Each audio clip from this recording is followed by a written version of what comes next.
নমস্কাৰ মই মৰিগাঁও জিলা আয়ুক্ত দেৱাশীষ শৰ্মাই কৈছিলোঁ। শ্ৰদ্ধেয় ৰাইজ, যোৱা কেইদিনমান আমি গম পাইছিলোঁ যে বান পৰিস্থিতিৰ সুযোগ লৈ কিছুমান ব্যৱসায়ীয়ে কিছুমান জৰুৰী সামগ্ৰীৰ মূল্য বৃদ্ধি কৰাইছিল। তেনে পৰিস্থিতিত বিশেষকৈ পিঁয়াজৰ দাম বৃদ্ধি পোৱা বুলি আমি গম পাইছিলোঁ। ৰাইজৰ সুবিধাৰ্থে মৰিগাঁও জিলা প্ৰশাসনৰ তৰফৰ পৰা মৰিগাঁও, জাগিৰোড, মৈৰাবাৰী আৰু লাহৰীঘাটত কেইটিমান বিক্ৰী কেন্দ্ৰ স্থাপন কৰা হ'ব অহা কাইলৈৰ পৰা, য'ত প্ৰতিজন নাগৰিকে দুদিনত এবাৰকৈ 1 কিলো পিঁয়াজ 35 টকাত তেওঁলোকে ক্ৰয় কৰিব পাৰিব। সকলোকে অনুৰোধ কৰিছোঁ যাতে এই সুবিধা যোনটো জিলা প্ৰশাসনৰ তৰফৰ পৰা আপোনালোকে আগবঢ়োৱা হৈছে তাৰ অপব্যৱহাৰ যাতে আপোনালোকে নকৰে।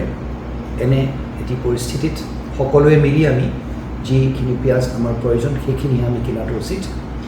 এই সুবিধা আপোনালোকলৈ অহা এসপ্তাহৰ বাবে আমি আগবঢ়াম আৰু আমি ভাবিছোঁ যে এই সাধাৰণ এই যৎ কিঞ্চিত প্ৰয়াস যি জিলা প্ৰশাসনৰ তৰফৰ পৰা কৰা হৈছে তাৰ জৰিয়তে ৰাইজ অকণমান হ'লেও উপকৃত হ'ব।